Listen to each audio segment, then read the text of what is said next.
Look, for me, I've worked in quite a few fragile places, and in many ways, I've loved it because it gives you these sort of opportunities for innovation in data collection that you often don't get in other places.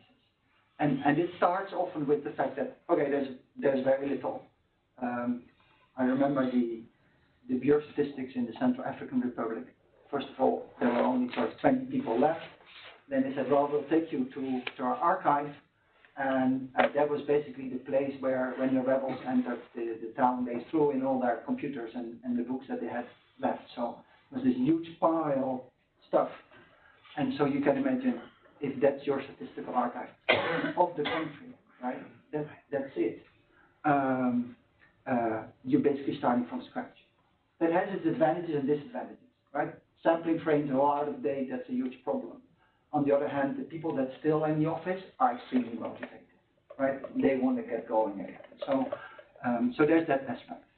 Then the data demands will be very different, right? People need to often know more about what's going on, let's call it monitoring or descriptors, than that they need sort of very detailed information to make a complex policy decision about the rate of taxation. Right? Those are not the kind of analyses that are needed at that point in time. Obviously, it's going to be difficult to collect your information.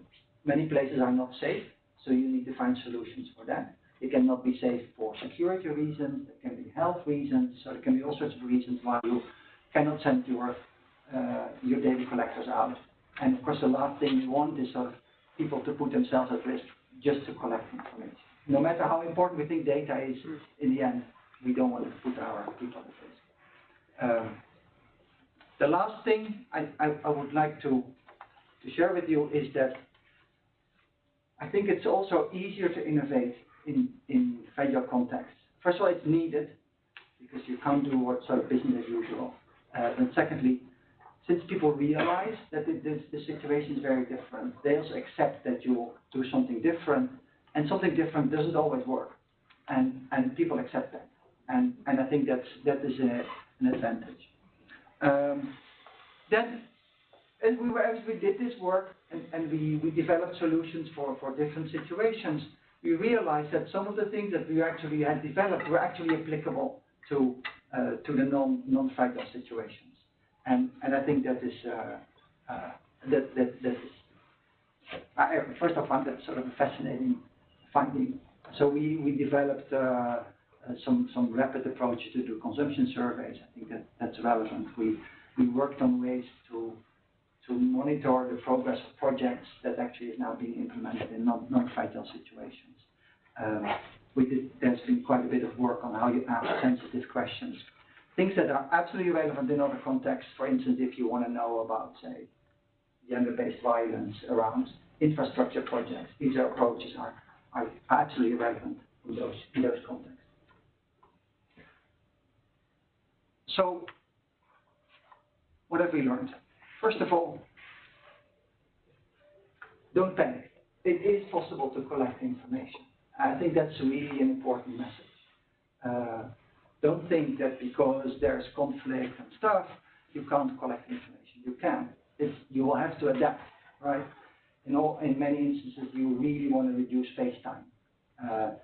That either means you only want to send in your enumerates for a very short period of time, which means changing the questionnaire or asking sort of your questions differently, or you'll try to do this by relying much more on sort of remote ways of data collection, say phone surveys.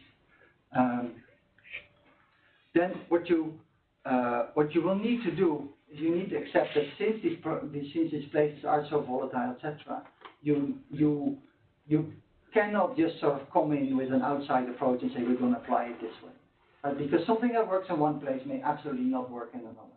And I can give you a concrete example. In northern Mali, we wanted to collect information about what was going on while the insecurity was ongoing. And it turned out that it was very possible to use people from northern Mali, get them to Bamako, train them, send them back, and ask them to collect information. And then once every 2 weeks, they would go into the vicinity of a cell phone tower, they would upload their data, they would download a new questionnaire, we would pay them, they will talk to the operator to basically exchange some information. But when I proposed that same approach for each DRC, they said, "Are you crazy? They'll get killed in no time because they'll be considered spies, right?" So there, your model really needs to be sort of, it's an in and out, pretty rapid process. So context is really important, and that is a burden sometimes, because that means you cannot just sort of put something off the shelf. It really means you have to think for yourself, make your own decisions, and some people like that, and other people find it harder. But I think it's the only way to go forward.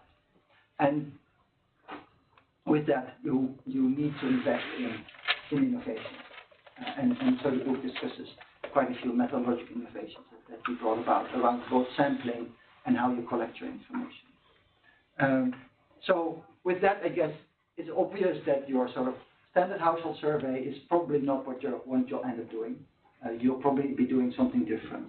You'll probably end up with a tool that is much simpler. You definitely want to think about timeliness. Situations are so fluid that you need to have the capacity to collect information rapidly and feed it back to decision makers. You probably need to accept that your data is not going to get the price for perfect statistics, right? But you need to accept that there is there's a middle ground between no data and perfect statistics. And it's not that you want to collect bad statistics, because nobody benefits from bad statistics. But there is some space you have in where you collect information that's sufficiently reliable to be used. And I think that's the sweet spot that you'll need to find. And I talked already about the need to be really context specific, etc. Last point I want to make on this one is that even though we did these things and they say FCV is all difficult, etc., we found that oftentimes the data collection we do is not more expensive than we do in other contexts. And I found it really remarkable.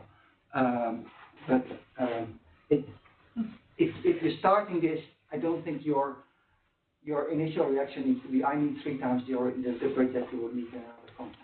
You can do a lot, even on relatively, say, normal budgets, also in FCV context. With that, I come to the end of my talk. I would just like to share with you what I think is sort of the way forward and what's the frontier in this. And I think I see 2. One is we've built quite a bit of expertise now on how you do collect information in these fragile contexts as the fragility is unfolding. What I think is the next step is that we sort of become better prepared for situations that may become fragile.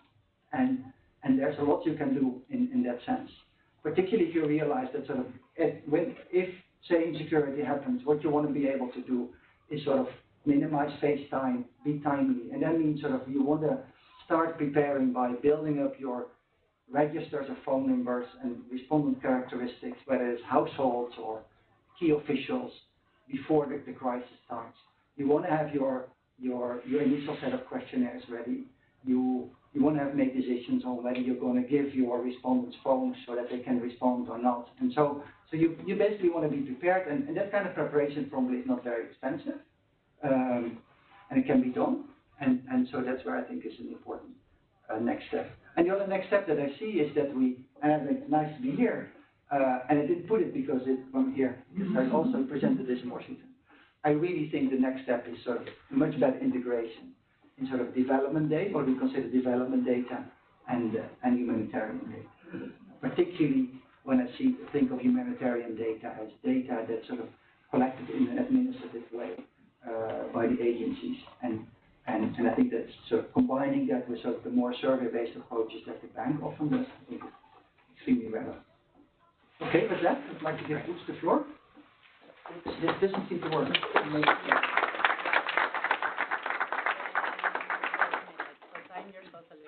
I'll give you a heads up when you reach 5. Oh, wow. When you have 5 left, sorry. So, good. So we should get started very quickly if I don't have that much time. but I hear that I tend to speak too fast, so I don't want to do that. So Hans gave basically like the big overview, and what I'm going to do is I'm just going to quickly repeat a couple of the things in terms of like why is it so important to work in fragile countries, but I'm going to go very fast because Carol has mentioned it, Hans has mentioned it, but it's good to sort of like repeat things 3 times, I think.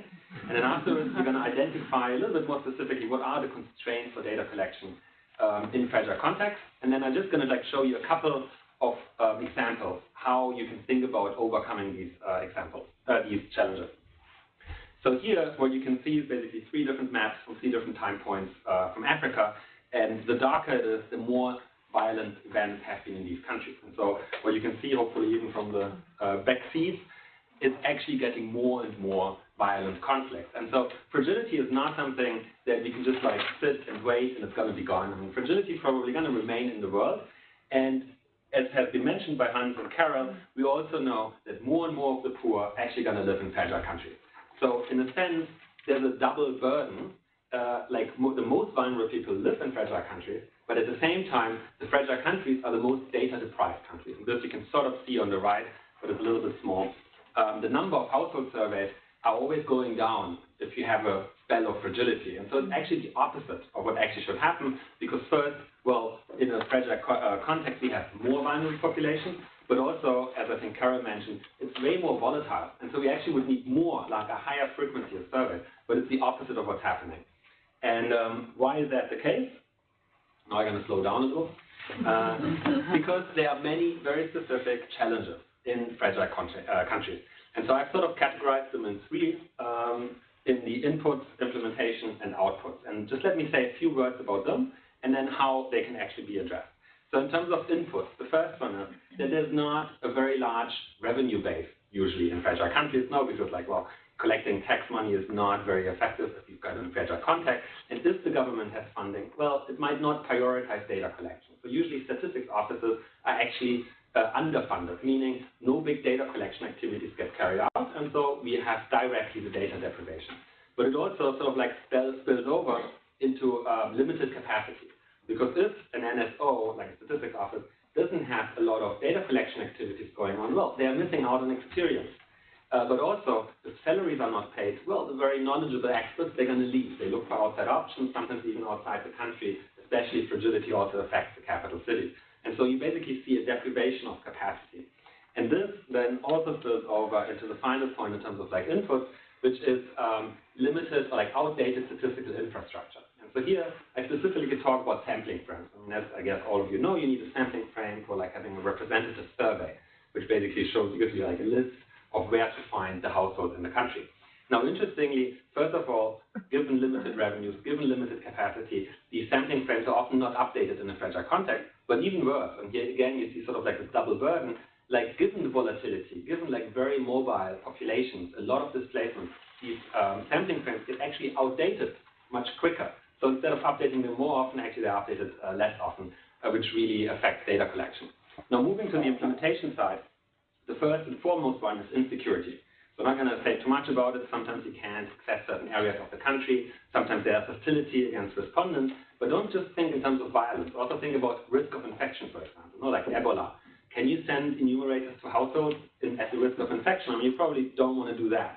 And so this is like a very critical barrier, and I'm going to say a few words later about it. The other one is displacement. Now, displacement is not just in terms of like outdating the sampling frame, it's more than that. Like displacement is a very specific and distinct vulnerable group, and the whole second presentation about the other book is going to be about that. And so there is a need to like specifically collect specific data for this vulnerable group. And then coming to the outputs, 2 quick points. The first one is high volatility. I've already mentioned, so I think it's very clear. It's really important to have timely release of data. You can't wait for like 2 years releasing the report. It's going to be outdated. It also means more frequency, like high frequency data. And then the last point is different needs, and Hans has mentioned that. So one shouldn't always like think, they're going to need like to estimate a certain indicator down to like the second decimal, because they really know it like in detail. Sometimes the trade-off is different. Sometimes they want to know like somehow where the indicator is in the big picture, and then they want to know more different things. For example, perception data. How is governance doing in the view of the population and so on. And so this one should keep in mind, but it's much more an opportunity than a challenge. So now the book is basically telling you how these constraints can be addressed. And it's, as Hans said, it's a collection of a lot of different experiences from a lot of different colleagues, and you can see them below the slide, who co-authored like a lot of the different chapters. And basically in this book we describe, and so this is the book, on the seat you only have the teaser, which is the first chapter. We describe the challenges, the innovation, the results, and the lessons learned for each of these methodologies. And what I'm going to do now, I'm just going to give you a few examples, and they're sort of like indicated in light green here, how specific methodologies that are described in the book address some of these constraints. Obviously, I'm only going to like scratch the surface, and I'm going to like skip a lot of methods. I'm going to skip a lot of details of each of the methods I'm talking about, but it should just be like basically creating more appetite to like go through the book and read it. So let me get started with the first one, which is like the Central African Republic. So after, like in 2015, the peace process has been started, and as part of the peace process, it was like really important to better understand what are the development needs and the recovery needs in the certain different areas of the country. And the sort of like the constraint, like one of the additional constraints was that this had to happen in like 3 months' time to be effective in like feeding into the peace process. So there was like no question about it, had like 3 months. Usually what we would do, especially at the World Bank, we would use small area estimates of poverty to sort of like show, no, where's the deprivation in the country and so on, what are the needs. But this requires a recent household survey, which didn't exist. It requires a census, which like was very outdated. And it also doesn't happen in 3 months. It takes like much longer time, it takes a certain capacity, certain funding, and that was all not available. And so the team, instead of just like running away, they actually thought about what is actually the data need. Is it a poverty map, or can they do something else? And so, hi, if you're connected to the event, can you please mute, because we are hearing somebody speaking. Thank you. And so, okay, so we are now hearing somebody laughing, so it would be great if you could just mute yourself. And so, what the team did, instead of doing like a really comprehensive and expensive household survey, they actually just sent enumerators to some of the district officials and interviewed them. Like, is there a clinic in the district? Is there like a school in the district, and so on? And based on this, they built a local development index. And you can see on the right-hand side, like sort of like the blue map, it looks like a poverty map. It's probably very correlated with a poverty map. But it was done in like a fraction of the money. It was done within 3 months from design to like delivery. And it actually really had an impact and influenced the peace process. And so these are sort of like the innovations that we are talking about in the book. It's not necessarily something which is extremely complicated, which would also not be helpful, because then the local statistics office might not be able to like really have the ownership. It's really about simple ideas, thinking about the data needs, and addressing the challenges and just making it possible. So the next example is about the outdated statistical infrastructure. So in the DRC, there was a need to basically do a household survey. For the household survey, you need a sampling frame.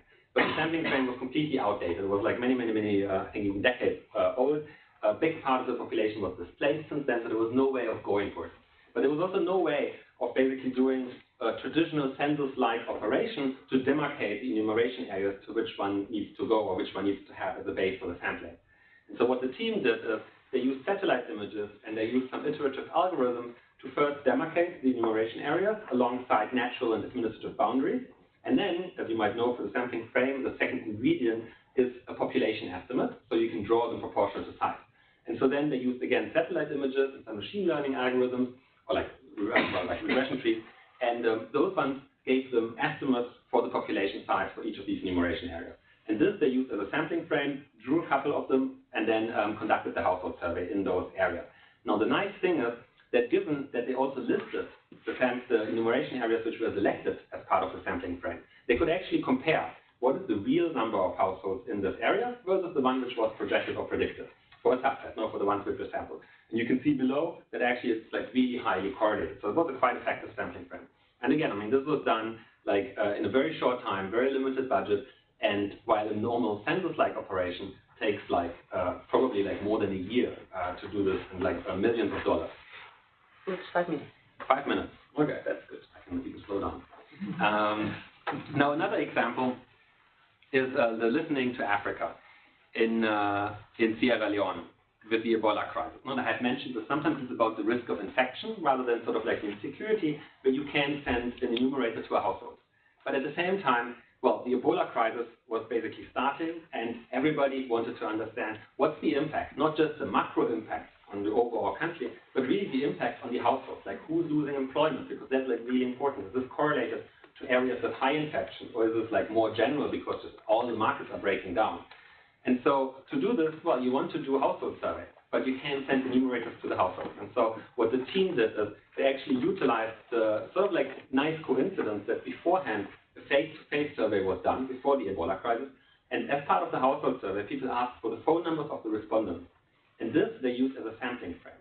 And this gives you like two very nice features. So the first one is, given that you know even the households which don't have phones or which didn't respond to the phones in the household survey, in the face-to-face survey, you can compare the sampling frames. And you can compare whether actually your phone survey is representative or not, and you can sort of like judge it to some extent, which is a very nice feature.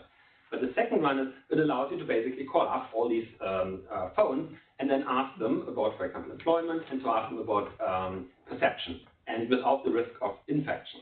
And so on the left-hand side, you can, for example, see how, like right after the crisis hit, which is like the red bar, employment like really goes down in all different areas, and then it sort of like slowly but surely recovers in most places. And you can see there was like possible, I think here we show like 4 rounds of the survey, so you can do it in high frequency. You can analyze the results very fast, and basically you can track the progress of a crisis and really understand what kind of programs are needed in which parts of the country. And so it also sort of speaks to what Hans said at the beginning. It was like important beforehand to think about how can you monitor a crisis. And here was like a coincidence of having the phone numbers from a household survey before, but preparing that is a really low-cost investment, but can be extremely powerful. Now, the last sort of example, which speaks to the challenges that we've identified, is the tracking of displacement. And that's also sort of like a nice transition later for the second part of the session. So for displacement, well, people do collect data for displaced populations, but often the problem is that once a household, for example, moves and returns either to the area of origin or moves somewhere else, they are lost out of the sampling frame. And so you basically can't really follow up. And this makes it really difficult to, for example, understand which household characteristics or attributes determine or like influence the probability of someone to return or not. And so in Mali, what the team had done is they basically did a face-to-face survey at the beginning for displaced populations, and then they handed them cell phones so that they can be called afterwards. And so this is nice because it basically gives everybody a cell phone. It also gave them an incentive to keep the cell phone charged and on. And then they were able to do, like here you can see 12 rounds of follow-ups and really track, for example, the perception data of the living conditions in the place where they are. So you can like really track and you can see what's happening, which can also be quite helpful in terms of like an early warning system of whether a crisis becomes more imminent or is actually receding. But in addition, because they basically followed the displaced people even when they moved somewhere else with a cell phone, you could afterwards ask these questions like, what is the difference between someone who decides to stay versus someone who decides, for example, to return?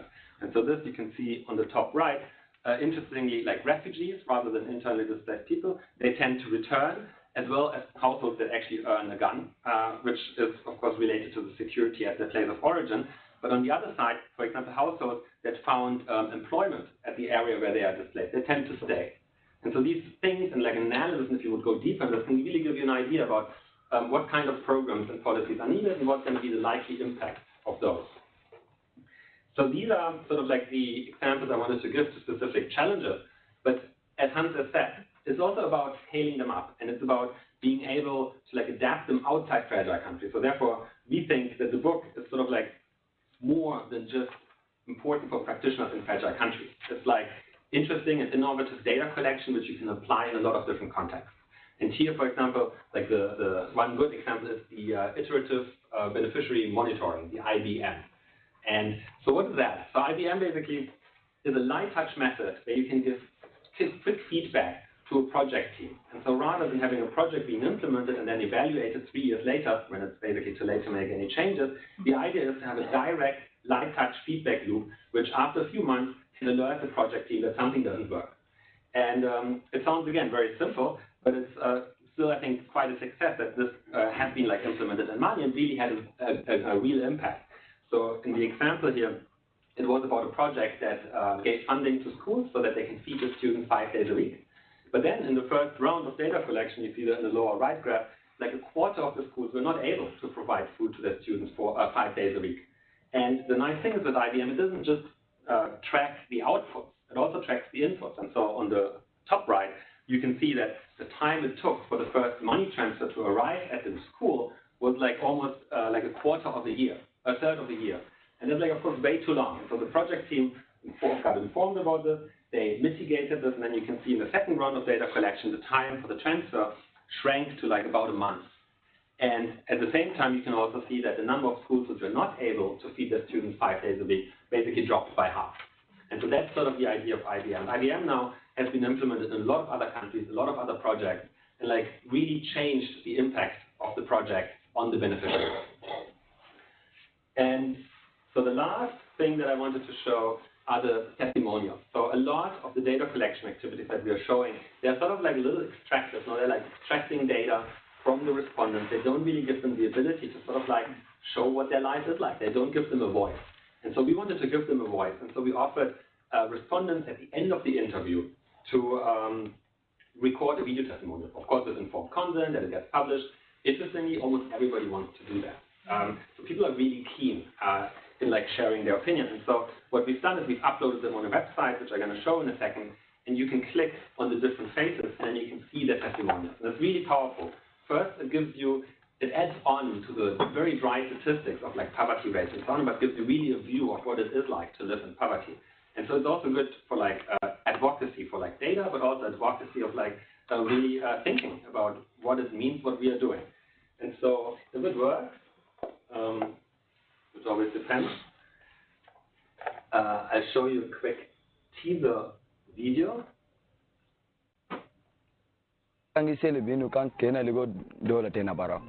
So I send a go begin Agaze will be Fusena.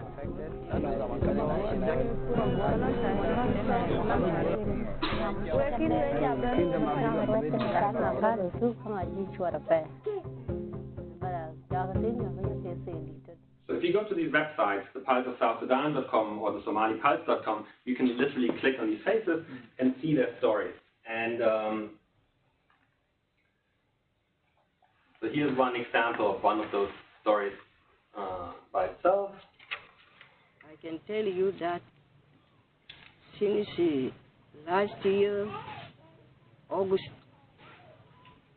up to now, I'm displaced. I've never settled in my place. Once I enter my place, they will be shooting, then I will be running up. I've been displaced everywhere. I stayed at Mashia, I stayed at Gamura, I stayed at Nekongo, everywhere. I've been moving everywhere because there's a stream near us where these people are crossing directly to us. And recently, last month, they killed a man in that very place where I am. There's insecurity, which started since 2 years ago, but the one of Yumbi, which started in August of last year, up to now, there is no rest. We have been moving out throughout this month, for 7 months now. It affected me because I cannot stay in one place, I cannot cultivate, and I have no food to eat. I cannot sleep in my place, there is no bed, there is nothing, everything is scattered from me. Because I am moving everywhere, I cannot stay in one place even for 2 days. It has affected me and even all the children, and it is very difficult for them for the school. I'm proud to be a South Sudanese. This is why I'm staying here. Okay, so given the time. But so I don't think there's much that I have to add to it. No, it's like heartbreaking. It's like you can read statistics about displacement and how long it takes. But like, no, for like months and months and months, you go to one place, then you have to like escape again. It's not like one traumatic event, it's like a series. So I think it's like really important to sort of collect this additional dimension and to like have a look at this. So before I end the presentation, let me quickly say something about the limitations, because the book is full of sort of like technology, phone service, you've got like satellite data, some machine learning and so on. And we just want to flag that, I mean, they have a lot of advantages and they can solve a lot of problems, but not all problems. One should be sort of like a little conscious about the limitations that they have. And I just want to like point out, the first one is about phone surveys. Phone surveys are nice, they're like quick, they're like cheap, you can do them very often, but they are not representative in most cases because cell phone ownership is like biased towards the richer, as you can see in the top left, but it's not just about cell phone ownership, it's also about even if you give phones, like who has access to electricity, who is part of the, covered by the network of cell phones and so on. So one should be really cautious and one should like make sure that one interprets the results, like taking into consideration the limitations. And the second point, and you sort of like see it on the lower left, is about satellite images. Like satellite images are great and very nice, and machine learning can help you a lot, as I've shown. But first of all, like satellite images can be quite expensive to buy, especially if you want to like have low resolution and up-to-date satellite images. It's also not very straightforward to analyze. You need like very specific machine learning experts doing it. So there is a question also about, for example, local ownership of the results of it, if you think about national statistics offices, but it's also can also be quite expensive. And then the third part is validation. A lot of machine learning algorithms, they give you a result, and it looks nice, but sometimes it's really hard to validate it. I mean, in this example I showed you, I could show the validation, and it was quite convincing, but it's not always the case. And so I think when one applies these methodologies, one should really think and make sure that actually the results are valid. So this is basically all I wanted to say, and I'm not going to repeat the main message in the interest of time, but I hope it stimulated you to have a look at the book in more detail. Thank you so much. Thank you. All right, so that was a little bit more than 5 minutes, but I think we have a few minutes maybe to take a couple of questions, you know, to engage in conversation. We'll give Hans and Utz the opportunity to respond to those, and then we'll move to the second presentation, and we have this time for discussion at the end. So, you know, even if we don't get to you now, hopefully we'll get to you in the second round. The floor is open. Raise your hand. And I must say that I know there are people connected, but we can't see you. So if you want to ask a question, you need to unmute yourself and do so. Okay. And if you can introduce yourself. Sure. I'm Thomas Thomsen from the Ministry of Foreign Affairs in Denmark. I was interested, Hans, by your words on the integration with humanitarian data collection. And I would think Mali, northern Mali, would be an ideal example, and what you were presenting seems to be of direct relevance to humanitarian partners as well. Were there any kind of integration, and what were the challenges in that case, and where do you see the main issues in that, considering also that humanitarian needs assessment is something that we continuously discuss in terms of need for improvements, etc., etc. Thank you. We can take maybe one or two more before we go back to... Yes. Yeah, Niels Herrod, independent consultant. On the same line, you mentioned development data collection and humanitarian data collection. How do you explain, if possible, quickly, what's the difference? Yeah. Because often when we talk about data, we don't make that differentiation, and I think that's critical. So maybe can you make that a bit more clear? Or can you make it clear at all? Okay. Have a question there. Hi, not to make this fully about agencies, Anna Schmidt from the European Commission. I had a question on the type of data that you might need in a fragile setting as opposed to a more sort of stable setting. There was a very brief reference to sometimes maybe in surveys we're more interested in governance issues, etc. When we do sort of interventions in a fragile context, often looking at different types of outcomes or different, and whether you could say something around this, right? There are different methods to get at the same thing, but they might also be just, there are different things we want to know in a fragile setting. Great. So you guys want to take a crack at those, and then, you know, as I said, we can always come back as a second presentation, obviously, touches upon some of these issues too. Yeah. The last one? Yeah. Okay. Now you caught me. When I think about the difference between development and humanitarian data, at least what I've seen, I'm not going to make reference to Mali because there we did not collaborate with humanitarian, but in Bangladesh we do. And what I see is that humanitarians collect data as a byproduct of their key activities, right? So people get registered, they get fed, they get housing, and all that's done, and while that's being done, administrative data gets collected, and that gets then stored in a database and utilized. Whereas I think the development data is much more sort of, you do a household survey, or when you work with the Bureau of Statistics, and you try to set up a sort of, well, you try to set up a different kind of statistical system that's maybe less operational and more meant to inform decision makers. Now, when I think about data integration, I want you to think about how a Bureau of Statistics operates. Right? What they typically do is sometimes they'll do a survey, but usually they'll get data from what the Ministry of Education is doing, or the Ministry of Health, and they use that administrative data to create a lot of statistics, and then they supplement that with surveys. And when I think about data integration in sort of these fragile contexts, I think we should use the administrative data from the humanitarians and create statistics out of that. Statistics that we can then share broadly, that have a methodology that's sort of repeated over time, so these data become comparable as well. And then complement that with additional data gathering in the areas where we feel we have gaps. And we're really at the beginning of those kind of processes. Thanks. What do you want to say? Yeah. So. Sorry. But for instance, I think there's an incredible wealth of data, particularly because humanitarians are moving so fast on technology. Mm-hmm. So I see in Bangladesh that they're using all this sort of smart cards. So you basically get points on the card, and you can go to a shop and you buy food. And each and every transaction is registered. And then other agencies come in and they use the same card because the card is different wallet. So where in the past we tried to set up these really complex administrative systems about what agency is doing what where, and nobody was really reporting properly. All of a sudden, we know exactly who's doing what where and who's getting what where.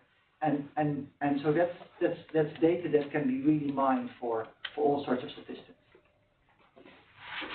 Perfect. Yeah, so, well, what to measure in fragile countries is, of course, extremely difficult question.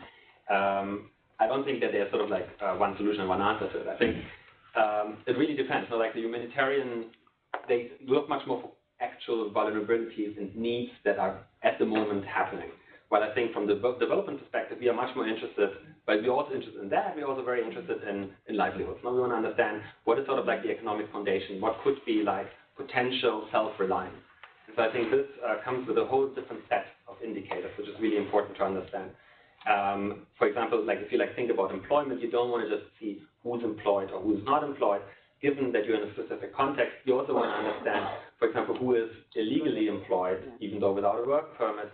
You want to understand who is basically employed by ILO definition, but actually just like selling something for like an hour a week, which is something very different than what we think about employment. So I think, well, you can there's like really like a day-long discussion about thinking about these different things. What we see across countries though, so what becomes more important is, for example, perception data. And this is what I meant when I referred to governance. It's not as much measuring governance, because that's difficult with household service. It's much more about understanding the perception of governance. And I think understanding the perception of security, the perception of, for example, fairness in the country, the perception of, for example, economic inclusion, and so on. This is extremely important also in the context of early understanding whether a crisis is happening or not, and also understanding whether, for example, programs and policies have a positive impact or a negative impact. And we do see something, and I come back to this in the second part. We see that, for example, between host communities and IDPs that live in those host communities, that if they are very unequal, it actually is not very helpful in terms of the perception of each other. They see each other more negatively as if they are sort of like at similar levels. And that's something one should keep in mind, for example, thinking about programming. Great, thanks. So we'll move on to the second part of the presentation. So that's talking about this second book on durable solutions for displaced populations. Which will lead that. Let's try to have sort of a 10-15 minute presentation so that we have some time for discussion. Yeah, I think that's as much as we can push it. And I think what you will see is that we are coming back to the same point, right? That data is important, but now we're going to get into the space of what do you do with that data, what is some of the information that can be extracted from it, and what are some of the insights that provides, very much following up on what was already said here. Yes, perfect. Thank you so much. So you can, like, nobody, I think, dared to grab them, but they are meant for you. So the first one is the executive summary. That's probably the one which is most interesting for most people. That includes really the essence. Then the big one is volume B, which contains the detailed case studies, which is for the more interested reader. And then volume C, you see I didn't bring too many. It's like the technical aspect of the work, which is like for the really involved technical practitioner. But please take them like later. So what did we do? Like the objective was basically threefold. The first one was to establish sort of like a framework of how to collect data for displaced populations. So like not only collect the same data for displaced populations in contrast to others, but like really think about what specific data do we need. And that's sort of like the first part. The second part was applying this framework and collecting this data for a number of case studies, and you can see them listed here. And then to understand and what can we say about the durable solutions in these different countries. And then the third one is, and I'm going to skip that probably mostly because of time, what are the methodological challenges and how can they be overcome? And they are also included in the book, of course, due to like pure coincidence.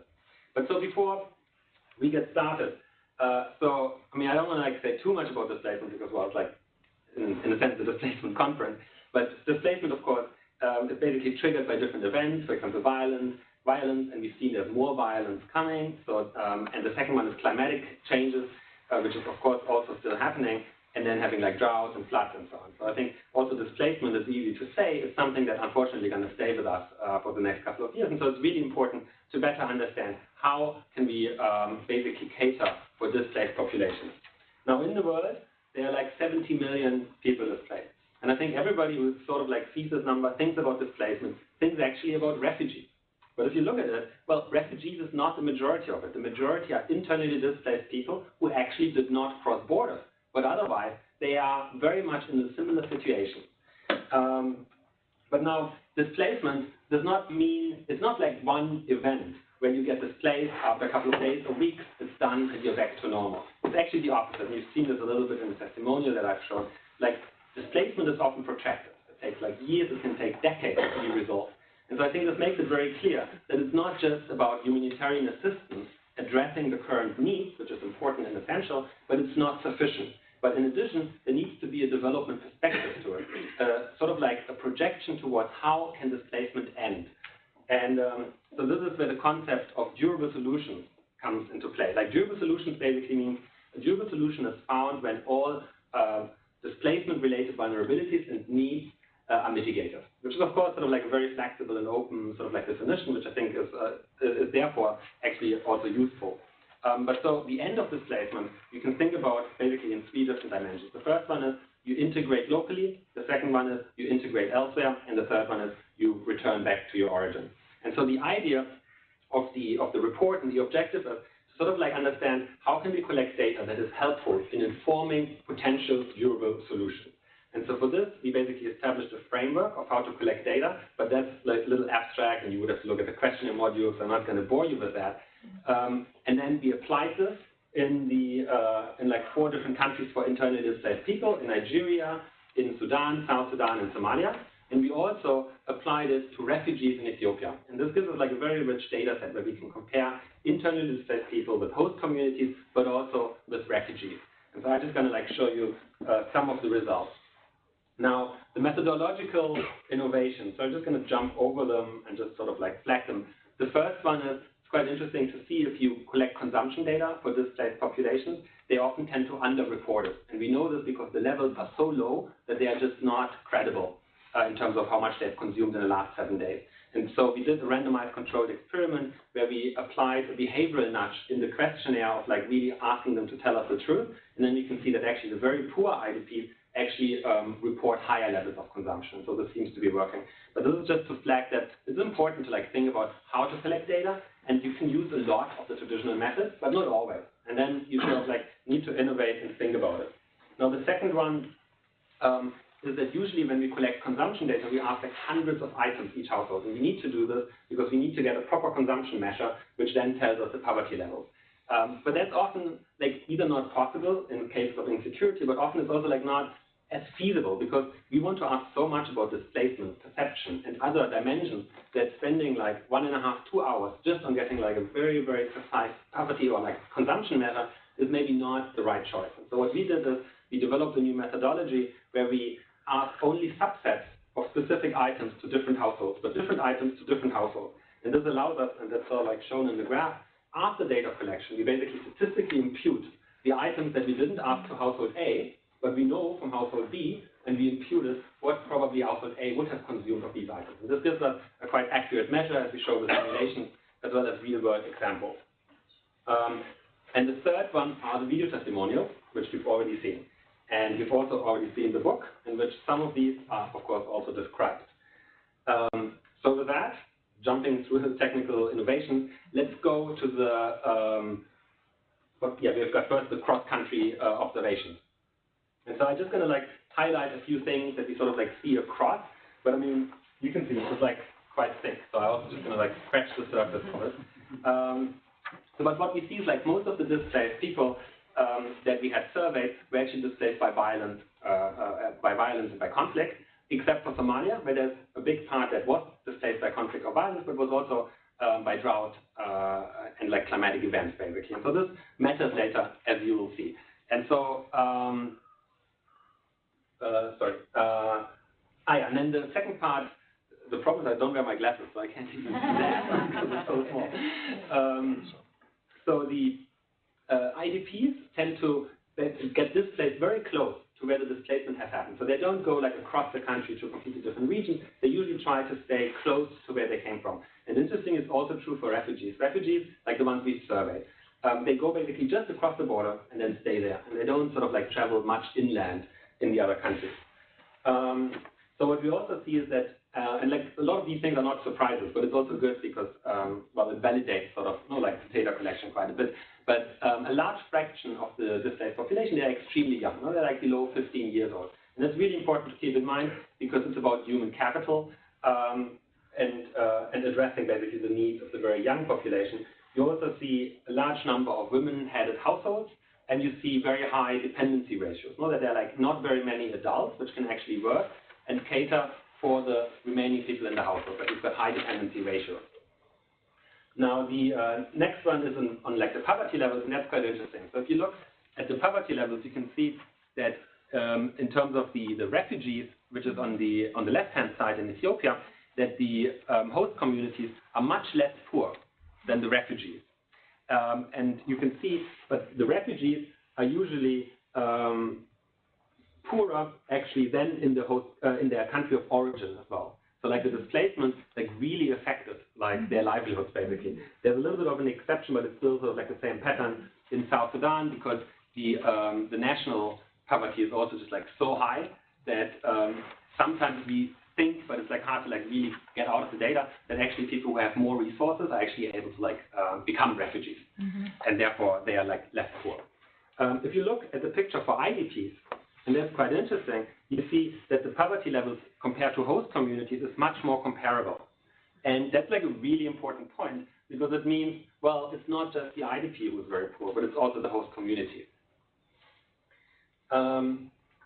So this one is also sort of like, think about what does the background of someone mean. And here we look at IDPs and we compare the ones which had agricultural activities before they got displaced versus the ones who've not done agricultural activities before they were displaced.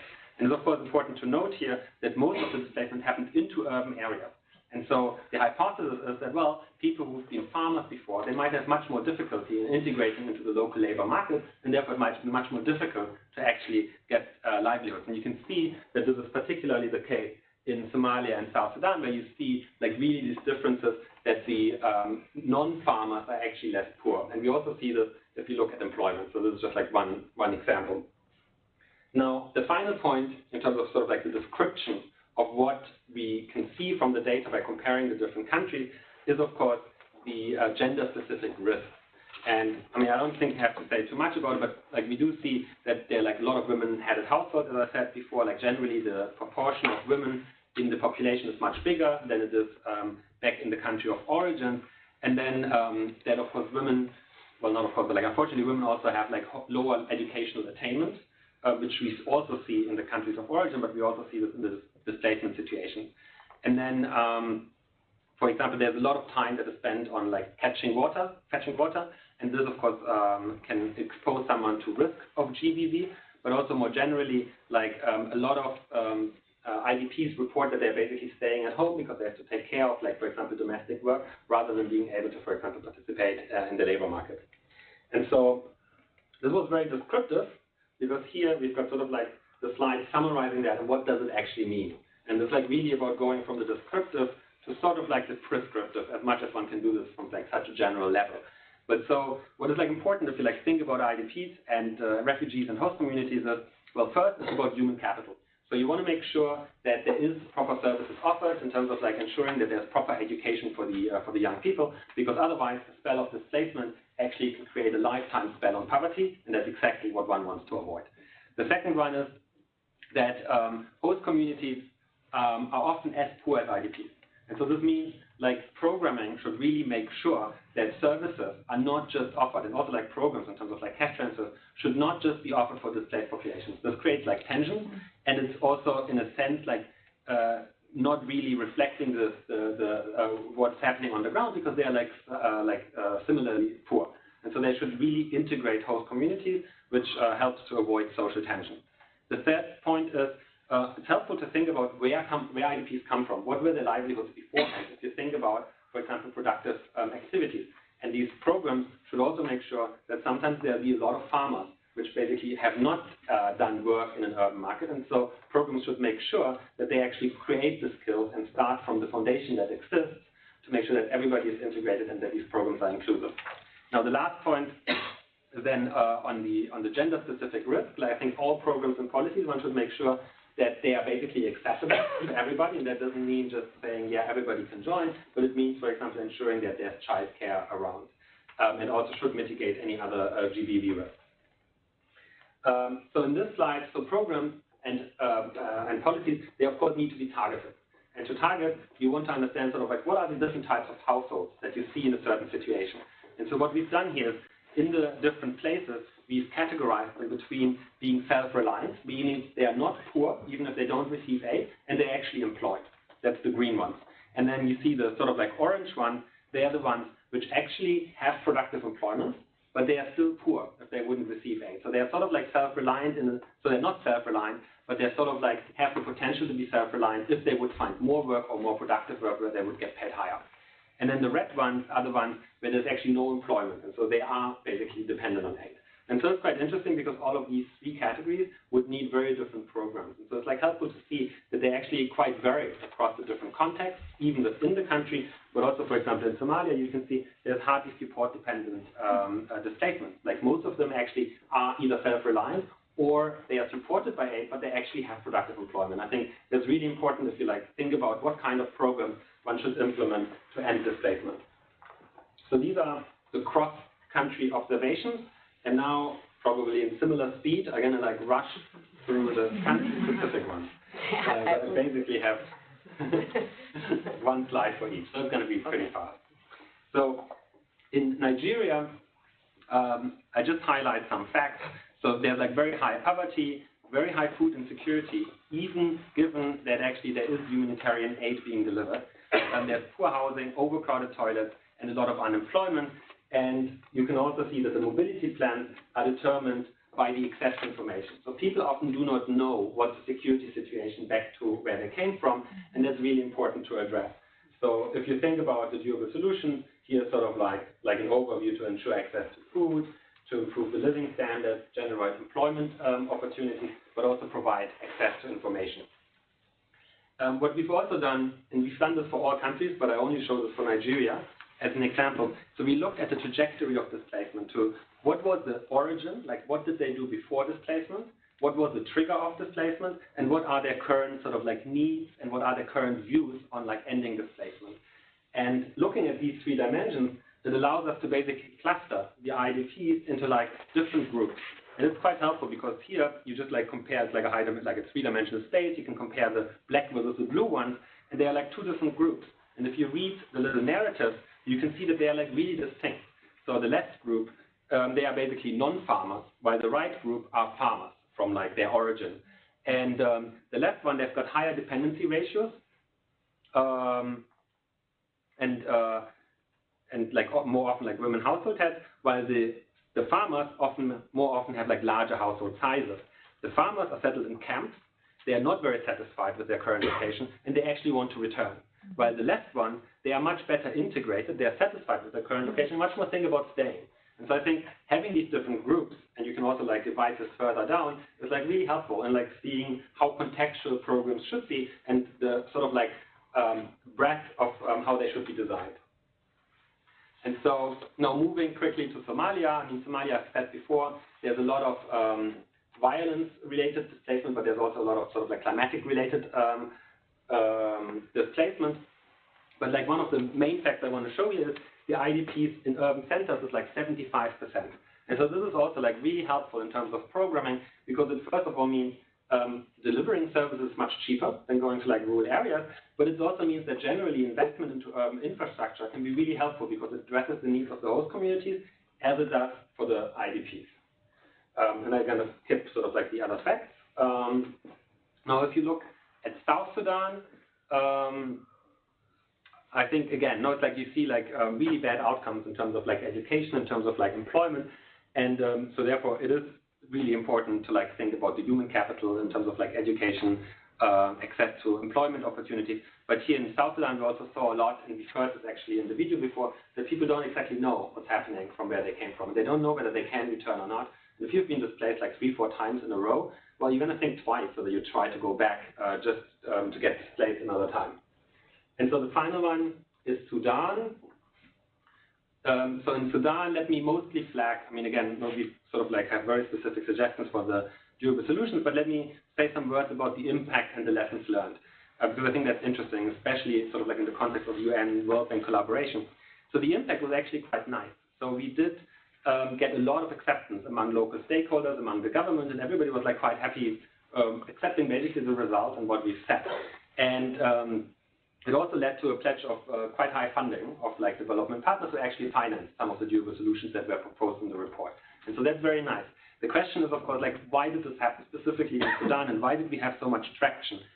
And it's like really about having an inclusive process. And I think, especially from the World Bank side, we don't have necessarily the big footprint on the ground as have humanitarian organizations and the UN. And so the collaboration that we had in Sudan with the UN allowed basically us from the World Bank to leverage the footprint from the humanitarian organizations to really create much more of an inclusive process, while the UN benefited from the other side, from our technical capacity of like conducting such surveys and running such an analysis. So I think it was like a really nice joint venture. And it's also interesting, the process in Sudan took the longest. It was like really slow to have things happening. But in retrospective, I would think it was like quite necessary, because sometimes it's helpful to go slow and to take everybody with you rather than to jump ahead and then show some results and nobody actually can relate to them because nobody was included in the process. And so I think these things are quite important to sort of keep in mind. Yeah, and that's all I wanted to say. So again, like there's like much more richness in the report. I hope you take one of the books with you. Thank you so much. Thank you.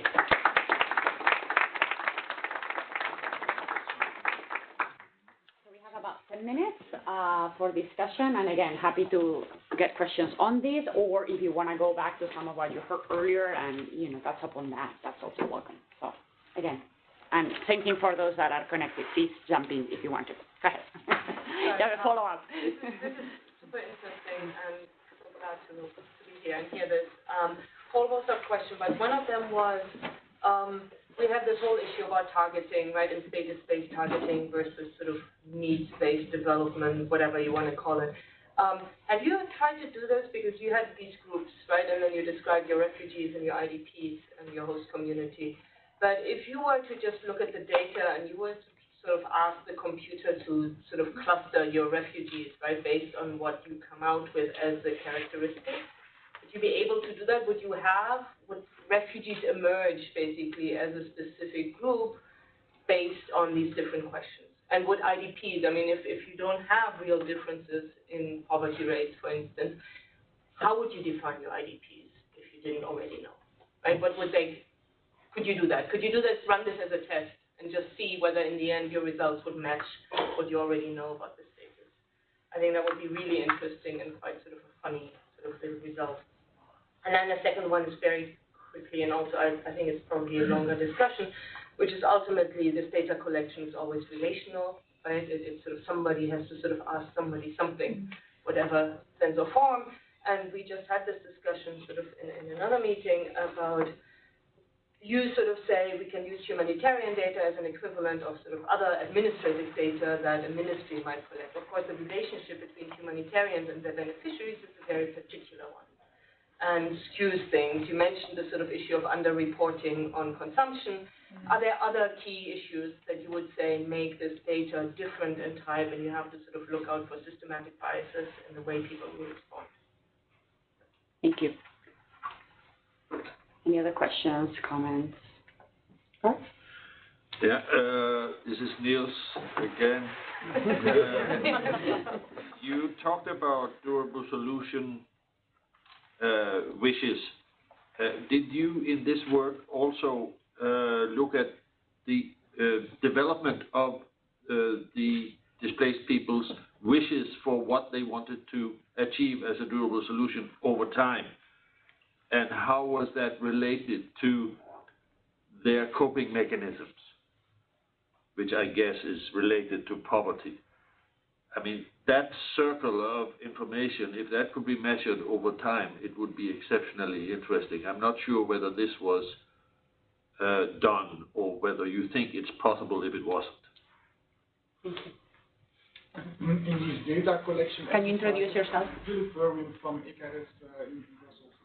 It's not so easy to collect information on the policies and institutions that are relevant for studying the behavior of the refugees. How do you go about that in your data collection instruments? Do you really ask what the constraints are on the behavior of the refugees? Do they know that they're allowed to work? How long are they allowed to leave the camp? And how does that affect their labor supply? So it's easy to ask questions on what they receive in terms of goods and food. It's not so easy to collect data on the policies that are relevant for them at more, let's say, the macro level, especially for IDPs who are still under government policies when they remain in the country.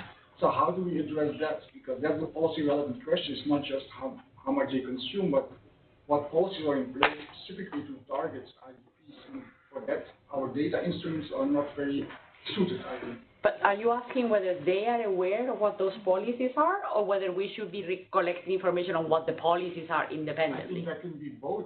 So okay. Go ahead. Hi, Anna Nicole from State Department PRM in the U.S. government. And I think this question really was more related to your last presentation, but I was curious how you ensured the protection of individuals and that privacy concern, especially I think when we're thinking about sharing this data with local governments and the local ownership question. How do you balance that with ensuring protection of a relatively sensitive population? Okay. Let's take one more and then come back to you guys, and then we can have another. I just want to talk about the role. Oh, sorry, Carleen Maitland from Penn State University, Information Sciences. The role of national statistical offices, that they're playing a greater role in coordination bodies in some of the countries that, like in Uganda, we see that happening, and so that there is this marriage going on the ground. Thank you for the comment. So maybe let's take this round, and then if we have some time, we can do a second. Yeah, perfect. Thank you so much. I think they're like really important questions. So the question on the targeting. So first of all, I mean, we did collect a lot of data because like one really objective of the report was to show that we can actually collect that data. I think there's a lot more in there that could be and can be analyzed, and the data is like publicly available, of course, anonymized. But so I think there are a lot of questions that one could ask.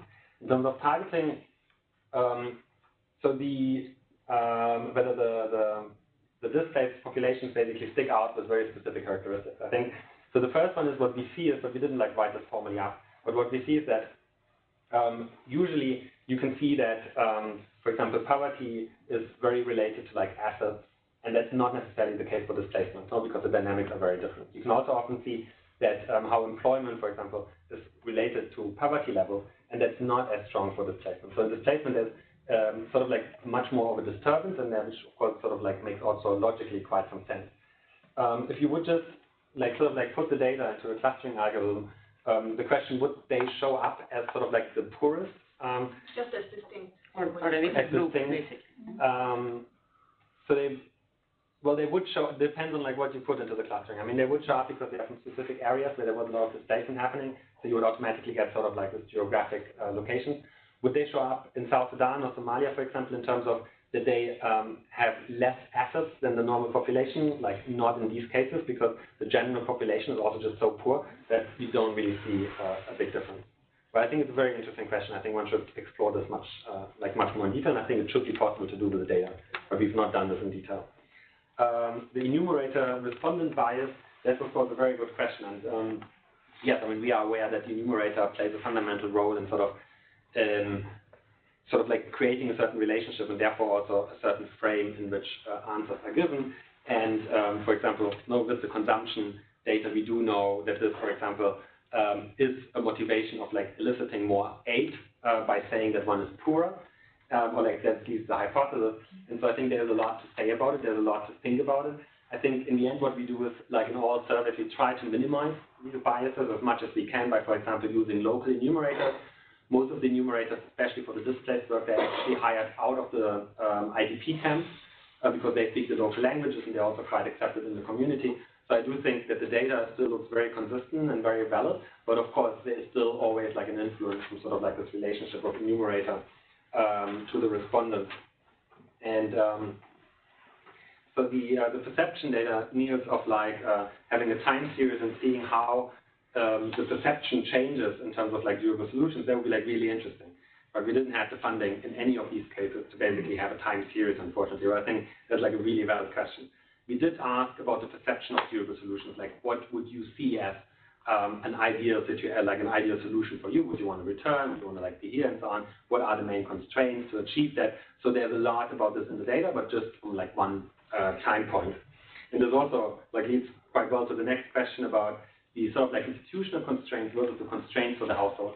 So the household constraints we always ask as a perception question. Now we can't check whether someone really sees this barrier over there. They just report the barrier, or for example, they can't work because of a work permit. Maybe there's also other reasons for it. So it's always perception. Saying that, well, there's a whole different dimensions about it in terms of institutions and what, for example, the context of displacement looks like in this country or in terms of integration. I think that's like absolutely valid. And so before we do these data collection, either we take the reports which are already written by other organizations or by ourselves in terms of basically describing the legal context and also the social cultural context in the country. In Sudan, for example, we did that as part of the study, but it's not as much written in the report. But there's a report specific on Sudan, and there we basically fold this all together. And so I think it is really important not just to consider the household data, but to basically embed it into a context. And I think that's not necessarily something you want to do with the household survey instrument, but it's much more also qualitative research which needs to like feed in there. So in terms of like the protection, I mean, I think we are very concerned about the protection. We make sure that any of the local stakeholders are basically happy, including also like the UN organizations and so on, are happy with the protection that we give in terms of like anonymization, like all the data is anonymized, and I think it's impossible to find any individual. I think it's even very difficult to find sort of like groups that can be like easily identified and targeted. So we do think about these things. We also, like loads of these surveys are actually carried out by the humanitarian partners like IOM, like WFP and so on. And so in this context, the usual sort of like protection comes into place there.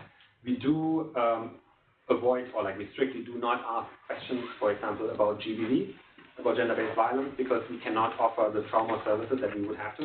So we are aware of this, and therefore, like what we say in the report about GBV is taken from other surveys, which is just like a different way of conducting the research, which we were not able to do. And so I think like we are quite aware, and we try to be very cautious of like really making sure that there's no possibility that we actually do harm.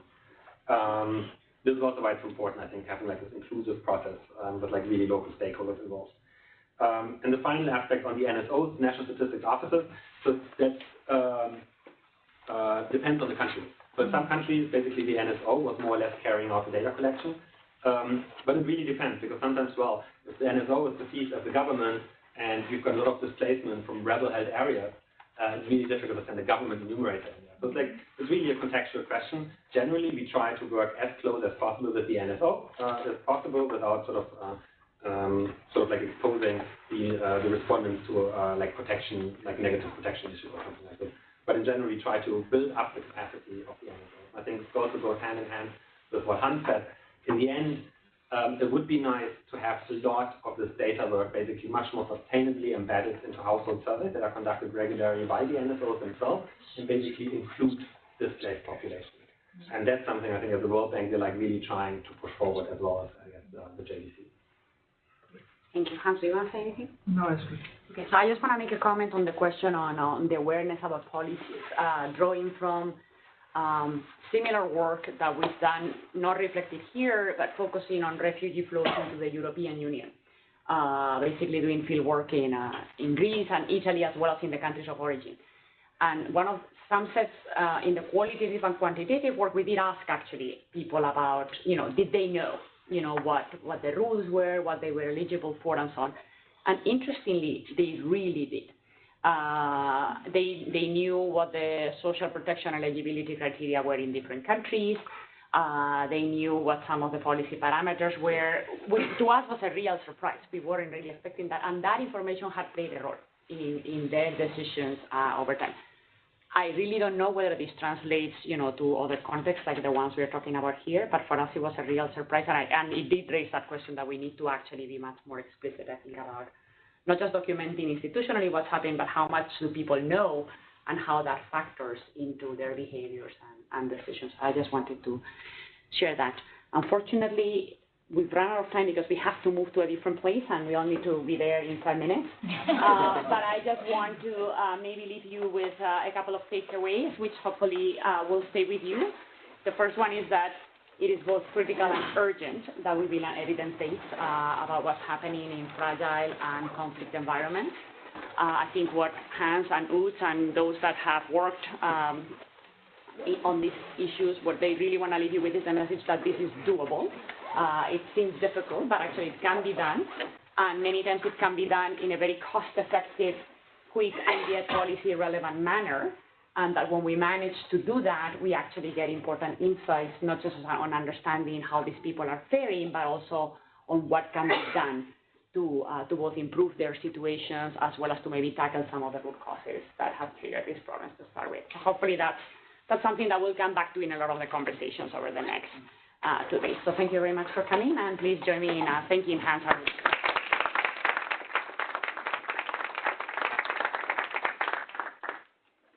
So you do have 5 minutes to move downstairs. It's a beautiful staircase in the middle of the building, and it's on the bottom floor. That's where the ground one is.